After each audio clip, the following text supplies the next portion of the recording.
জোট ভাঙার দায় লেফটকে নিতে হবে। কি করে বামেদের দায়িত্ব পড়ে? যদি আলোচনাগুলোতে আসে, আর এমনও হয়েছে আলোচনা আছে 4টের সময়, এসছে 5টার সময়, আন্তরিকতা ছিল কি না সেটা বুঝতে পারছি না। না, আমরা ঠিক দায়ী না। বারবার চ্যালেঞ্জ ছুড়েও শেষ অবধি ডায়মন্ড হারবার লোকসভা কেন্দ্রে অভিষেক বন্দ্যোপাধ্যায়ের বিরুদ্ধে প্রার্থী হলেন না আইএসএফ বিধায়ক নওশাদ সিদ্দিকী। সেই সঙ্গে শেষ মুহূর্তে বামেদের সঙ্গে জোটও ভেঙে দিলেন তিনি। 2021 সালের বিধানসভা ভোটে বামেদের সঙ্গে জোট বেঁধে লড়াই করে ভাঙড় থেকে বিধায়ক হন নওশাদ। কিন্তু লোকসভা ভোটের আগে আচমকা কেন ভোল বদলালেন তিনি, সেই প্রশ্ন তুলে এবার কটাক্ষ ছুড়ে দিয়েছে বাম কংগ্রেস। আমি তো লড়াইয়ের ময়দানে আছি, সবার মুরুদ হয় না শেষ পর্যন্ত লড়াই ময়দানে থাকার। সে আইএসএফের নেতা সে বলেছিল যে ডায়মন্ড হারবার লড়বে, তা আমরা বলি লড়তে পারেন তাহলে লড়ুন, আমাদের কোনো আপত্তি নাই। এখন সারা যদি পালাই তো আমরা কি করবো? না সিপিএম কে না চেয়েছি, না লেফট ফ্রন্টকে, না কংগ্রেসকে। কংগ্রেস তো অনেক আগেই আমাদেরকে ডিভোর্স দিয়ে চলে গিয়েছে। আর ভোট শেষ, জোট শেষ আমরা বলিনি, লেফট ফ্রন্টের সিনিয়র লিডার বলেছিল। আমরা তো জোটের স্বার্থে এতদিন অপেক্ষা করেছিলাম, যখন জোট হয়নি আমরা আমাদের মতো প্রার্থী ঘোষণা করেছি। আমরা তো আর কারো পেড না যে তারা যেটা বলবে সেটা করতে হবে। আমরা স্বতন্ত্র পার্টি, আমরা আমাদের মতো চলবো। শুক্রবার আরো 5টি আসনে প্রার্থী ঘোষণা করল বামেরা। এর মধ্যে ডায়মন্ড হারবার কেন্দ্রে প্রার্থী করা হয়েছে প্রতিকুর রহমানকে। অর্থাৎ এই কেন্দ্রে এবার চতুর্মুখী লড়াই হতে চলেছে। আমরা তো জানতাম নওশাদ সিদ্দিকী দাঁড়াবেন, আমরা সেটা আশাও করেছিলাম এবং আমরা চেয়েছিলাম যে উনি দাঁড়ালে আমরা সমর্থন দেবো। কী কারণে জানি না, সেটা ওনাদের দলীয় বিষয়, উনি ভালো বলতে পারবেন, উনি ক্যান্ডিডেট হলেন না। এই সময়কালে দাঁড়িয়ে আমরা চেয়েছিলাম বিজেপি তৃণমূল বিরোধী সমস্ত শক্তিকে একত্রিত করবার, তৃণমূল বিজেপিকে হারানোর জন্য। আমি এখনও বিশ্বাস করি ডায়মন্ড হারবার লোকসভা কেন্দ্রে তৃণমূল বিজেপিকে হারানো সম্ভব। বসিরহাট কেন্দ্রে প্রার্থী করা হয়েছে প্রাক্তন সিপিএম বিধায়ক নিরাপদ সর্দারকে, যাকে সন্দেশখালী কাণ্ডের পর পুলিশ গ্রেফতার করেছিল। পরে হাইকোর্ট তাকে জামিন দেয়। বসিরহাটের বাকি যে প্রার্থীগুলো আছে, বিজেপি, তৃণমূল এবং আইএসএফ, এই সমস্ত প্রার্থী থাকা সত্ত্বেও আমি মনে করি যে বসিরহাটের বেশিরভাগ মানুষ হচ্ছে বাম মনোভাবাপন্ন। এখানকার মানুষের একটা ঘটনা আছে, রাজনৈতিক চেতনা আছে, সেটা হচ্ছে এখানকার মানুষ কখনো দাঙ্গা চায় না, বিভেদ চায় না, ঐক্য চায়। এছাড়া ব্যারাকপুর কেন্দ্রে সিপিএম প্রার্থী দেবদূত ঘোষ, বারাসাতে বাম প্রার্থী ফরওয়ার্ড ব্লকের প্রবীর ঘোষ, ঘাটালে বামেদের হয়ে লড়বেন সিপিআই এর তপন গঙ্গোপাধ্যায়, উজ্জ্বল মুখোপাধ্যায়, অনির্বাণ বাগচি ও আশিস বাগচির রিপোর্ট, এবিপি আনন্দ। আমি এই ডায়মন্ড হারবার কেন্দ্রে প্রার্থী কে দেবে, কে প্রার্থী হবে, কে এখনো অবধি প্রার্থী হলো না, কেন দেওয়া গেল না, এই সব কিছু নিয়েই প্রথমে রবীন্দ্রনাথ বাবুর কাছে আসতে চাই। রবীন্দ্রনাথ বাবু, এত দিন ধরে, মানে আমার যতদূর মনে পড়ছে 6 মাসেরও বেশি সময় ধরে নওশাদ সিদ্দিকী, যিনি চ্যালেঞ্জের পর চ্যালেঞ্জ শুনেছেন যে তিনি অভিষেক বন্দ্যোপাধ্যায়ের বিরুদ্ধে প্রার্থী হবেন, সিপিএম কংগ্রেস তাকে সাপোর্ট করবে, সিপিএম এর তরফ থেকে, বামেদের তরফ থেকে, সেটাও কিন্তু স্পষ্টই হয়ে গেছে প্রায়। শেষ পর্যন্ত তা হলো না, অন্য একজনকে প্রার্থী করা হলো এবং বামেদের সঙ্গে জোট পর্যন্ত ভেঙে গেল। তার দায়কার তা নিয়ে এখন চাপানোত্তর চলছে। অন্যদিকে যদি আমরা দেখি বিজেপি, তারা এখনো পর্যন্ত ডায়মন্ড হারবারে কাউকে প্রার্থী দিতেই পারলো না। আপনি বলুন তো, তাহলে এই ডায়মন্ড হারবার কেন্দ্রে অভিষেক বন্দ্যোপাধ্যায়ের বিরুদ্ধে বা তার সাথে কে লড়াই করছে, কারা কার বিরুদ্ধে রয়েছে, তা নিয়ে তো একটা প্রচন্ড কনফিউশন তো মানে আরো বেশি পরিমাণে হয়ে গেল যখন নওশাদ সিদ্দিকী ওখানে দাঁড়ালেন না এবং বামেদের সঙ্গে জোট ভেঙে দিলেন। এখন ভিতরে কি লেনদেন হয়েছে সেটা আমরা বলতে পারবো না, কারণ এতদিন ধরে উনি বললেন, ভোটের আগে পুরো বাজার গরম করলেন, তারপরে বলে যাচ্ছেন যে বাম কংগ্রেসের সঙ্গে তিনি জোট ভাঙেননি, জোট ভেঙেছে বাম কংগ্রেস। কি করে জোট ভাঙলো সেটা আমরা আমি বুঝতেই পারছি না। কিন্তু যেটা হচ্ছে যে এটুকু পরিষ্কার যে নওশাদ সিদ্দিকীর কাছে মনে হয়েছে যে এই বামেদের সঙ্গে গিয়ে তার বিশেষ কোনো সুবিধা নেই। এখন কার সঙ্গে উনি ভিতরে যাওয়ার চেষ্টা করছেন, পরবর্তীকালে জোটটা তিনি কার সঙ্গে বেঁধে আরও বেশি ডিভিডেন্ড পাবেন বা পাওয়ার চেষ্টা করবেন অথবা ধূলিসাৎ হবেন, সেটা এই মুহূর্তে বলা যাচ্ছে না। সেটার জন্য আমাদের পরের অপেক্ষায় থাকতে হবে। কিন্তু এই নওশাদ সিদ্দিকীর জন্যই কিন্তু ডায়মন্ড হারবার বিজেপি এতদিন প্রার্থী দেয়নি। বিজেপিও অপেক্ষা করছিল যে নৌশাদ মানে কে দাঁড়াচ্ছে এইটা জলমাপা সব অভিষেক বন্দ্যোপাধ্যায় দাঁড়াবেন, এটা তো পরিষ্কার। এই তথ্যটা কিন্তু সঠিক নয়। আমি আসবো, সব এই কিছুতে জায়গাটা আসবো। কিন্তু এতদিন ধরে আর সব কেন্দ্রে শুধু দুটো কেন্দ্র বাকি আছে এখন, আসানসোল আর ডায়মন্ড হারবার একদম। বিজেপি প্রার্থী দেয়নি এবং সময় অনেক দূর গড়িয়ে গেছে। 19 এপ্রিল ভোট, এখনো ভোটে প্রার্থী ঘোষণা করেনি বিজেপির মতো একটি সংগঠিত দল। তার মানে তারাও বুঝতে পারছে না যে কিভাবে আমরা প্রার্থী তো একটা খুব ইম্পর্টেন্ট ব্যাপার, সুতরাং কিভাবে প্রার্থী দেবে, নৌশাদ সিদ্দিকী আসলে কিভাবে প্রার্থী দিত, না হলে কিভাবে প্রার্থী দেবে, একেবারে। এখন আর সেই আমি জায়গাটায় এখান তারা থেকেই ঠিক চেষ্টা করবে। সপ্তর্ষির কাছে যেতে চাই। সপ্তর্ষি, ডায়মন্ড হারবারে এখনো প্রার্থী দিয়ে উঠতে পারলো না বিজেপি, এবং এর আগে বারবার আমরা দেখেছি এই অভিযোগ কিন্তু করা হয়েছে, বামেদের তরফ থেকেও হয়েছে, এমনকি তৃণমূলের তরফ থেকেও হয়েছে, যে বিজেপি কাকে প্রার্থী দেবে সেটা তো ডিপেন্ড করছে নওশাদ সিদ্দিকী দাঁড়াচ্ছে কি দাঁড়াচ্ছে না। এখন পর্যন্ত এই জলমাপার কথাটা রবীন্দ্রনাথবাবু বললেন, সেটা তো অনেকটা সত্যি বলে মনে হচ্ছে। তাহলে সুনীল চট্টোপাধ্যায়ের একটা কবিতা আছে, সুনীল গাঙ্গুলির একটা কবিতা আছে, কেউ কথা রাখেনি। সিপিএমের অবস্থা আজকে আমার বর্ষিয়ার নেতা অনিলবাবু, এই বিমানবাবুর কথা শুনে আমার এটাই মনে হলো। ঠিক একইভাবে আজকেই বলছেন যে আমাদের ডায়মন্ড হারবারে ক্যান্ডিডেটের কথা। ভারতীয় জনতা পার্টি ভারতবর্ষে সবথেকে সর্বাধিক বৃহত্তর দল, সেই দলটি কবে কোথায় প্রার্থী দেবে এটা আমাদের স্টুডিওয় বসে বা রবীন্দ্রনাথ বাবু বা কারুর কথার উপর নির্ভর করে না। আর যদি আপনি বলেন নৌশাদের ইকুয়েশনে, তাহলে আপনার আসানসোলের কি কারণে আটকে আছে? সুতরাং এটা আটকে থাকা নেই, আমাদের প্রার্থী হওয়ার একটা প্রসেস আছে। আর 2 নম্বর হচ্ছে নৌশাদ সিদ্দিকীর হচ্ছে সেই মুশিক প্রসবটা খুব অদ্ভুত লাগলো। বা রাহুল দ্বারা বলবেন যে কোনো কিছু হয়নি, সব কিছু আছেন, দাদা বামপন্থী, দাদা বলবেন সিপিএমের পথ কি আছে, কিন্তু অদ্ভুতভাবে এই নৌশাদ সিদ্দিকী হঠাৎ কেন বললেন যে কোনো রকমভাবে কারোর আন্তরিকতা ছিল না। আন্তরিকতার কথা দুদিক থেকেই উঠে আসছে। এই কংগ্রেস আজকে বলছে, কিন্তু আমরা দেখেছিলাম মঞ্চে কি করে ধাক্কা মেরে অধীরবাবুকে সরিয়ে দেওয়া হচ্ছে স্টেজের সামনে থেকে। একটা বিষয় আছে, আজকে দুই ভাই পাশাপাশি লড়াই করছে, আপনারা কি সেটা দেখেছেন? একজন বহরমপুরে, একজন মুর্শিদাবাদে, কেন তিনি মধ্য কলকাতায় মাইনরিটি ভোট একেবারে। এবং বিজেপির তরফ থেকে শঙ্কুদেব পণ্ডা তিনি কিন্তু সেটিং এর অভিযোগ তুলছেন যে ভোটে লড়ার চ্যালেঞ্জ ছুড়ে ডায়মন্ড হারবারে কেন রণে ভঙ্গ দিলেন নওশাদ, তার কারণ তৃণমূলের সঙ্গে নওশাদের সেটিং রয়েছে। তৃণমূল কংগ্রেসের এই টিমের নাম আইএসএফ, মুখ নয় মুখোশ। গোপনে গোপনে নবান্নে মুখ্যমন্ত্রীর সঙ্গে দেখা করতে গিয়েছিল, সবাইকে বিভ্রান্ত করে সেটিং হয়েছে, টাকা না উপহার, সেটিং তো হয়েছে। তৃণমূলের সঙ্গে সেটিং এর অভিযোগে নওশাদকে আক্রমণে বিজেপির শঙ্কুদেব পণ্ডা। লোকে গদ্দারির একটা লেভেল থাকা উচিত। কি বাঁধন না নাচিয়েছে, হ্যাঁ, সিপিএম কে নাচিয়েছে, বামফ্রন্টকে, কংগ্রেসকে নাচিয়েছে, নাচিয়ে এতগুলো লোককে টুপি পরিয়ে পুরো অভিষেকের লাইনে খেলে যাচ্ছে। ডায়মন্ড হারবারে বড় সেটিং হয়েছে, পুরো অভিষেকের লাইনে খেলেছে, এতদিন ধরে খেলেছে, খেলে পুরো সমস্ত প্রার্থী বিরোধীদের ঘেঁটে পুরো সেটিং করে নিজে বাইপাস দিয়ে বেরিয়ে চলে গেছে। কিসের সেটিং? মানে নিশ্চয়ই কোনো ক্যাশে হয়েছে, কাইন্ডে হয়েছে, ভালোবাসায় হয়েছে, উপঢৌকনে হয়েছে। সেটিং না হলে উনি দাঁড়াবেন না। তাহলে এত লাফালাফি করছিলেন কেন, ঝাপাঝাপি করছিলেন কেন, এত ঘেঁটেছেন কেন? স্পষ্ট সেটিং। নওশাদের এই সিদ্ধান্ত প্রমাণ করে হয় উনি ভয় পেয়েছেন, আর তা না হলে উনি সেটিংয়ে গেছেন, ডিল করেছেন। তৃণমূল কংগ্রেসের এ টিমের নাম হচ্ছে আইএসএফ, সরাসরি একদম লাইনে খেলছে। মানুষের ভরসার নাকি মুখ হয়ে উঠছিল, পুরোটা মুখোশ, পেছনে ফুল সেটিং। গোপনে গোপনে দেখা করতে গেছিল নবান্নে মুখ্যমন্ত্রীর সাথে, যেদিন গেছিল সেদিনই স্পষ্ট হয়েছিল সেটিংয়ে আছে। ফলে বঞ্চিত, অবহেলিত, ক্ষতিগ্রস্ত মুসলিম সমাজের মানুষের জন্য কাজ করার যে কথা উনি বলেন সেটা পুরো ফেক। একটা বিষয় খালি আমার কিছুতেই মাথায় ঢুকছে না বা স্পষ্ট হচ্ছে না, শঙ্কুদেব পণ্ডা তিনি তো বিজেপি নেতা, তিনি আইএসএফ এ নওশাদ সিদ্দিকী দাঁড়ালেন কি দাঁড়ালেন না, সেটিং করলেন কি করলেন না, কাদের সঙ্গে জোট ভাঙলেন, তা নিয়ে তার এত মাথা ব্যথা কেন? বিজেপি তো এখনো প্রার্থী দিতে পারলো না। যাই হোক, বিজেপি নেতা শঙ্কুদেব পণ্ডাকে পাল্টা জবাব দিয়েছেন ভাঙড়ের আইএসএফ বিধায়কও, শুনুন। শঙ্কুদেব পণ্ডা মহাশয় একটা সময় তিনি টিএমসিতে ছিলেন, এখন দল চেঞ্জ করে বিজেপিতে এসেছেন। কি স্বার্থ ছিল এসেছে বাংলার মানুষ সবাই জানে। ঠিক তৃণমূল বিজেপি যে ধরনের সেটিং করে চলছে, অন্যদেরকে ওইরকমই ভাবছে। ঠিক যেভাবে কালীঘাটের কাকুর ভয়েস টেস্টের রিপোর্ট এখনো এসে পৌঁছালো না, লিপসম্যান বাউন্স কোম্পানির রেটে গিয়ে সে কেন্দ্রীয় এজেন্সির দ্বারাই তাদের কম্পিউটারে একাধিক ফাইল ডাউনলোড হয়ে যাচ্ছে, এত দুর্নীতি করার পরেও বুক ফুলিয়ে ঘুরছে। এদিকে আপনার ঝাড়খণ্ডের মুখ্যমন্ত্রী দিল্লির মুখ্যমন্ত্রীকে ধরে অ্যারেস্ট করছে, কিন্তু আমাদের রাজ্যের একজন দুর্নীতিগ্রস্ত নেতাকে ধরছে না। এই ধরনের ভয়ঙ্কর সেটিং হয়ে গেছে ওনাদের মধ্যে, বিজেমূলের মধ্যে।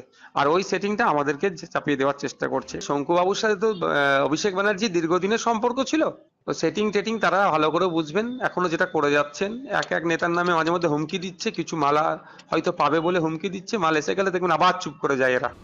সত্যি কার সঙ্গে যে কার সেটিং, কে যে কার পিছনে রয়েছে, কে যে কার বিরুদ্ধে রয়েছে, কার সঙ্গে রয়েছে, সাধারণ মানুষ কি ভেবে ঠিক ভোট দেবেন, সেটা সত্যি খুব চিন্তার একটা বিষয়। কারণ এত কনফিউশন আমরা দেখতে পাচ্ছি এই ডায়মন্ড হারবার নিয়ে। আমি সুব্রতদার কাছে এখান থেকেই আসছি। সুব্রতদা, তাহলে বামেরাও কি এতদিন ধরে এই যে সেটিং সেটিং সেটিং যেটা এখন সামনে আসছে এবং জোট ভেঙেই দিল নওশাদ সিদ্দিকী, তার কোনো আঁচই পেল না? না না, এখানে কার কে সেটিং ওর মধ্যে আমি যেতে পারবো না। আমি যেটা বলতে পারি যে গত 6 মাস ধরে ডায়মন্ড হারবারের লড়ার কথা সিটিং এমপির বিরুদ্ধে বলেছিলেন যিনি, তার নাম নওশাদ। এবারে রাজ্যের প্রশ্নে এই যে বললো না কেউ কথা রাখেনি, হ্যাঁ ঠিক, কেউ কথা রাখেনি। দেশের সরকারও কথা রাখেনি, যা বলে ভোট নিয়েছিল, রাজ্যের সরকারও কথা রাখেনি, যা বলে ভোট নিয়েছিল। আমাদের তো লড়াই ওইটাই, দেশে বিজেপিকে হারাও, রাজ্যে তৃণমূলকে হারাও, কেউ কথা রাখেনি। সেই লড়াইতে আমাদের মনে হয়েছিল যে এইরকম একটা মুখ যদি লড়ে তাহলে আমরা বিবেচনা করব, কনসিডার করতে পারি। তো উনি লড়বেন না, সেটা ওনার ব্যাপার। উনি কেন বলেছিলেন? আছেন না নেই? হ্যাঁ, ইন্ডিজোটে আছেন না নেই? ইন্ডিজোট ওই একটা কি বানিয়েছেন আপনারা? আমি জানি না এরকম কি, আমি এটাও বলতে পারি ইন্ডিয়া ব্লকে আমরা আছি। আছেন? আছি, ভেরি মাচ আছি। তৃণমূল আছে না নেই? তৃণমূল নেই। তো উনি বলছেন উনার সন্তান, উনি পরে দেখবেন যে কিছু নাম এটা তো ওনার সাবজেক্ট। আমি বলছি নেই, আমি বলছি নেই, আমরা আছি, ওরা নেই। এখান থেকে রাহুলদার কাছেই আসবো। তাহলে রাহুলদা, সবার বক্তব্য আমরা শুনলাম, তাহলে তৃণমূল কংগ্রেস তারা ঠিক কিভাবে দেখছে এই গোটা বিষয়টাকে? কার সঙ্গে কার সেটিং তা নিয়ে আমরা দেখছি প্রচুর জল খোলা হচ্ছে। এটা কি কবিতা বললে তুমি? কেউ কথা রাখেনি নাকি? সুনীল গৌদার একটা কবিতা আছে, মানে সেটাকে যদি পাল্টে দিই, মানুষ বলো একলা মানুষের পাশে এসে দাঁড়াও। এখন মানে বিজেপির অবস্থা এমন যে নওশাদ বড় একলা নওশাদের পাশে এসে দাঁড়াও। প্রথম কথা হচ্ছে যে আমাদের কোনো ইন্টারেস্ট নেই, কোনো আগ্রহ নেই। নওশাদ সিদ্দিকী এমন কোনো বড় নেতা নয়। নওশাদ সিদ্দিকী নিয়ে যে এমন একটা হাইপ তোলা হচ্ছে যে বিরাট নেতা, উনি দাঁড়াবে, অভিষেককে একদম পর্যদস্ত করবে। আমি জানি না এই সিপিএমের এর দিবাস্বপ্ন দেখার কারণ কি, আমি জানি না বিজেপির এত খুশি হওয়ার, এত দুঃখ পাওয়ার কারণ কি, সঙ্গুতে পদ চটে গেলে কোন আমি তাও বুঝতে পারলাম না। নওশাদ দাঁড়াবে কি দাঁড়াবে না, তাতে বিজেপির কি আসা যায় আমি সেটাও বুঝলাম না। এদের বডি ল্যাঙ্গুয়েজে একটা অদ্ভুত ভাব ফুটে হচ্ছে, ওরে নওশাদ, ওরে কাঁচা আমার প্রাণটা বাঁচা, আরে তোরা দাঁড়িয়ে তোরা শহীদ কি, মানে কে বা আগে প্রাণ করিবে দান। তো এরকম একটা কম্পিটিশন চলছে সবার মধ্যে। কিন্তু অভিষেক বন্দ্যোপাধ্যায় বা তৃণমূল কংগ্রেসের কোনো আগ্রহ নেই বৃষ্টি নিয়ে। কেউ দাঁড়াক, যে দাঁড়াক, যার ইচ্ছে দাঁড়াক, কথা বলবে মমতা বন্দ্যোপাধ্যায়ের উন্নয়ন, কথা বলবে অভিষেক বন্দ্যোপাধ্যায়ের মডেল লোকসভা হিসাবে ডায়মন্ড হারবার গড়ে তোলা, সেটা চারটাই জানতে পারে। এই নিয়ে কোনো বলার কিছু নেই। কেন বিজেপির মাথা ব্যথা, কেন সিপিএম এর মাথা ব্যথা, কেন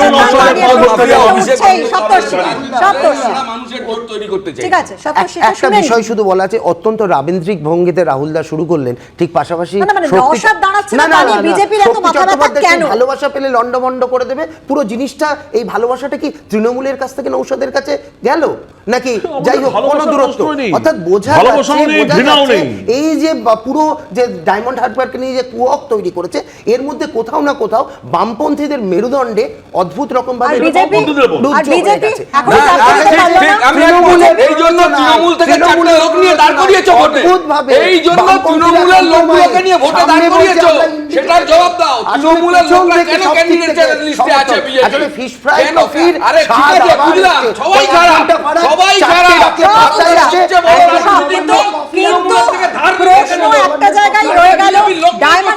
কেন্দ্র নিয়ে এত কেন চাপানুতর এবং এখনো কেন বিজেপি ডায়মন্ড হারবার কেন্দ্রে প্রার্থী দিতে পারলো না? বিজেপিরই বা কিসের মাথা ব্যথা? নওশাদ সিদ্দিকী দাঁড়ালো কি দাঁড়ালো না, এই প্রশ্নের কিন্তু কোনো উত্তর পাওয়া গেল না। লোকসভা ভোটের আগে রাজ্যপালের নাটকীয় সংঘাত, বিশ্ববিদ্যালয়ে দুর্নীতি সন্ত্রাসের অভিযোগের বিচার বিভাগীয় তদন্তের নির্দেশ রাজ্যপালের। দুর্নীতি সন্ত্রাস এবং নির্বাচনী প্রচারে বিশ্ববিদ্যালয় ক্যাম্পাস ব্যবহারের অভিযোগ, সকালে এক বলেন বিকেলে আরেক, পুরোটাই রহস্য। একনায়কতন্ত্র প্রতিষ্ঠার চেষ্টার পাল্টা অভিযোগে আচার্যকে নিশানা শিক্ষামন্ত্রীর। রিপোর্ট কার্ডের পাল্টা এখতিয়ার মনে করিয়ে রাজ্যপালকে পত্রাঘাত রাজ্যে।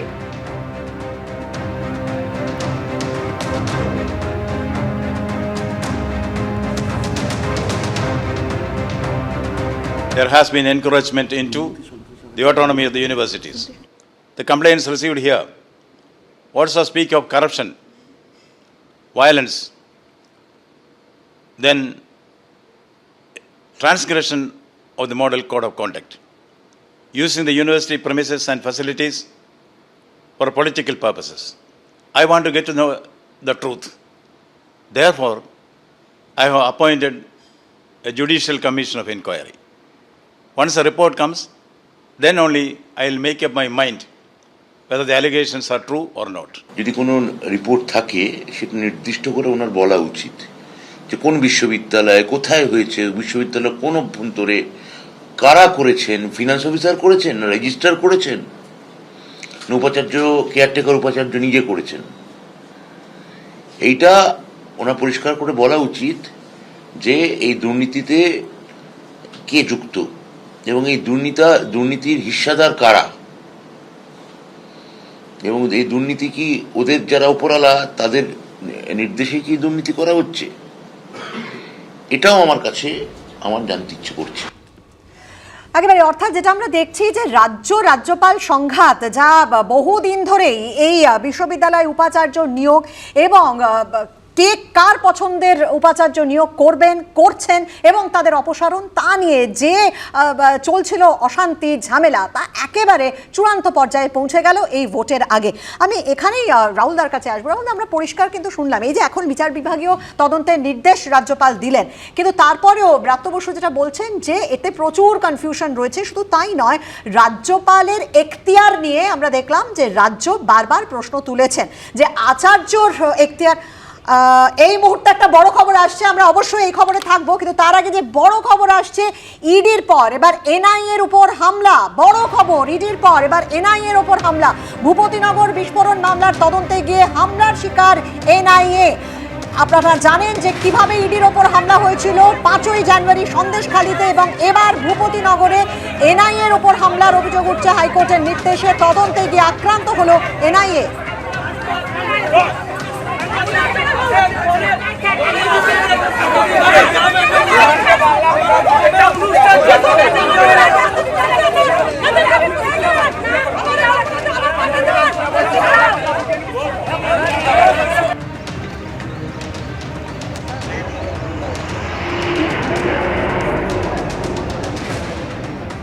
ভূপতিনগরের যে ঘটনা ঘটেছিল আপনারা জানেন যে তার তদন্তভার এনআইএকে দেওয়া হয়, এবং তারপর থেকে যেটা আমরা দেখেছিলাম অভিযোগ উঠছিল যে কেন 1 বছর এনআইএ চুপ করেছিল, প্রায় 1 বছর পর ভোটের আগে তারা কেন সক্রিয় হলো। এ নিয়ে শাসক দল তৃণমূল যখন বারবার প্রশ্ন করছিল, তখন এটাও আমরা দেখেছিলাম যে এনআইএর তরফ থেকে যাদেরকে ডেকে পাঠানো হচ্ছিল, তৃণমূলের নেতা কর্মীদের ডেকে পাঠানো হচ্ছিল, তাদের একজনও কিন্তু হাজিরা দিচ্ছিলেন না। এবং এবার যেটা দেখা গেল যে হাইকোর্টের নির্দেশে তদন্তে গিয়ে আক্রান্ত হলো সেই এনআইএ। ভাঙা হলো কেন্দ্রীয় এজেন্সির গাড়ির কাজ। জিজ্ঞাসাবাদের জন্য এক ব্যক্তিকে নিয়ে আসার সময় হামলা, এমনটাই এনআইএ সূত্রে দাবি করা হয়েছে। একেবারে সন্দেশখালীতে 5ই জানুয়ারি তোমার মনে আছে বৃষ্টি, ইডির আধিকারিকদের ওপর হামলা হয়েছিল, কেন্দ্রীয় বাহিনীর জওয়ানদের ওপর হামলা হয়েছিল, আক্রান্ত হয়েছিল সংবাদ মাধ্যমও। আর এবার ভূপতিনগর বিস্ফোরণ মামলার তদন্তে গিয়ে হামলার শিকার হতে হলো এনআইএ কে। বিস্তারিত জানবো, কথা বলবো আমাদের প্রতিনিধি আবির দত্তের সঙ্গে। আবির, দেখো, যেটা জানা যাচ্ছে যে ভূপতিনগরে বিস্ফোরণের যে ঘটনা, সেই ঘটনা তদন্ত চালাচ্ছে এনআইএ, এবং গতকাল রাত্রিবেলা তারা ভূপতিনগরে যায় এবং গভীর রাতে বা আজকে ভোর রাতে যে ঘটনা ঘটেছে, যেটা জানা যাচ্ছে এনআইএ সূত্রে, যে সেখানে এনআইএর গাড়ির ওপরে হামলা হয়। এক ব্যক্তিকে জিজ্ঞাসাবাদের জন্য আটক করা হয়েছিল, এবং আটক করে তাকে গাড়িতে যখন তোলা হয় ঠিক সেই সময় এনআইএর যে গাড়ি ছিল, নীলবাতির গাড়ি, সেই গাড়ির ওপরে কিন্তু হামলা চালানো হয়, এবং সেই হামলায় গাড়ির কাঁচ ভেঙে যায় এবং সামান্য আহত হয়েছেন দুজন, এমনটাও জানা যাচ্ছে। যদিও একেবারেই সামান্য আহত হয়েছেন, কিন্তু এই যে ঘটনা, সেই ঘটনার পর ইতিমধ্যে লিখিত অভিযোগ জানানোর জন্য ভূপতিনগর থানাতে এনআইএর আধিকারিকেরা তারা গিয়েছেন। এবং এই যে ঘটনা, সেই ঘটনায় এর আগে তুমি জানো যে বেশ কয়েকজনকে ডেকে পাঠানো হয়েছিল, তৃণমূলের নেতাকর্মী সহ মোট 8 জনকে ডেকে পাঠানো হয়েছিল দ্বিতীয় দফায়, এবং তারা সেখানে উপস্থিত থাকেননি। এবং তারপর ঘটনার তদন্তে এক ব্যক্তিকে জিজ্ঞাসাবাদ করার জন্য সেখানে গিয়েছিল এনআইএর টিম, এবং তারপর তাদের উপরে হামলা হয়, এমনটাই কিন্তু জানা যাচ্ছে। আমরা পুলিশের সাথেও কথা বলেছিলাম, পুলিশ সূত্রে যেটা জানা যাচ্ছে যে পুলিশের তরফ থেকে যেটা বলা হচ্ছে যে রিকুইজিশন যখন দেওয়া হয়েছিল এনআইএ তরফে যাতে ফোর্স দেওয়া হয় এই রেড যখন চলবে বলে, তার ঠিক সেই সময় রিকুইজিশন দেওয়ার সময় যখন দেওয়া হচ্ছে সেই সময় একটি টিম ঘটনাস্থলে উপস্থিত হয়ে গিয়েছিল এবং তখন এই ঘটনা ঘটে। এবং তারপর পুলিশের তরফ থেকে এটাও বলা হচ্ছে যে লিখিত অভিযোগ এনআইএর তরফ থেকে দেওয়া হবে, সেই অভিযোগের ভিত্তিতে তারা তদন্তও করবেন এবং কি ঘটনা ঘটেছে সেই বিষয় নিয়ে অনুসন্ধান বা ইনকোয়ারি সেটা তারা চালাবেন। ঘটনাস্থলেও ইতিমধ্যে পুলিশ গিয়েছে এবং তার সঙ্গে এনআইএর তরফ থেকে যেটা বলা হচ্ছে বা এনআইএর সূত্রে যেটা আমরা জানতে পারছি যে এই ঘটনায় যে ব্যক্তিকে জিজ্ঞাসাবাদ করার জন্য আটক করা হয়েছে সেই ব্যক্তি যখন ছিল বা এই ব্যক্তিকে যখন অবশ্যই এই ঘটনায় বিস্তারিত নজর থাকবে আমাদের, তার কারণ ইডির পর এনআইএ তারা ভূপতিনগর বিস্ফোরণ কাণ্ডে তদন্ত করতে গিয়েছিলেন, কিন্তু সেখানে হামলার শিকার হয়েছেন এনআইএর আধিকারিকরা, গাড়ির কাজ ভাঙা হয়েছে। অবশ্যই এই খবরে আমরা থাকবো, কিন্তু এই মুহূর্তে আনন্দ সকালে আলোচনার সময়সীমা শেষ। সকলকে ধন্যবাদ জানাচ্ছি যারা স্টুডিওতে আমাদের সঙ্গে উপস্থিত ছিলেন। আনন্দ সকাল নিয়ে ফিরে আসছি এই খবরে, সঙ্গে থাকবেন আপনারা।